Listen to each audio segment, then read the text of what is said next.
आज मी तुम्हाला दाखवणार आहे मुरमुऱ्याचा चिवडा। पंढरपुरी मुरमुरे असे लांबलचक घेतलेले आहे। हे 1 पावभर आहे याचा चिवडा। मुरमुरे छान उन्हातनी 2 तास वाळून घेतलेले आहे।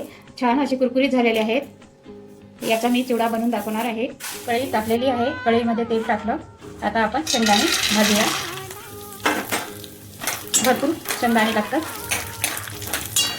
कारण आपण फक्त मुरमुऱ्याचा चिवडा करत आहोत म्हणून भरपूर प्रमाणात शेंगदाणे लागतात त्याला। मंद आचेवर असे खरपूस भाजून घ्यायचे आहे। शेंगदाणे आपले खरपूस भाजून झालेले आहे। आता मी ते काढून घेते। त्याच्यामध्ये डाळवं टाकून घेत आहे फुटाण्याचं। हे पण खरपूस भाजून घ्यायचं आहे मंद आचेवर। 1 वाटी घेतलेले आहे डाळवं। खरपूस भाजून झालेलं आहे हे डाळवं। आता मी काढून घेत आहे। शेंगदाण्यामध्ये कढीपत्ता मुठभर कढीपत्ता टाकलेला आहे। हे चांगला तळून घ्यायचा। कडकड झाला की काढून घ्यायचा। झालेला आहे तळून, हे पण काढून घेत आहे।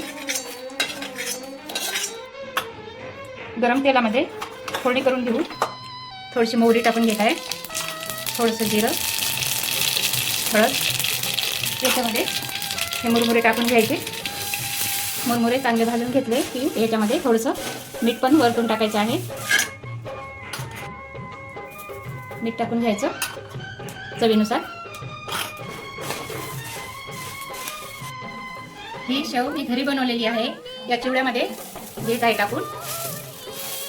शेव टाकल्यामुळे टेस्टी झालेला आहे चिवडा। खाण्यासाठी हलका फुलका। तुम्ही पण असा चिवडा बनवून बघा आणि लाईक करा, शेअर करा।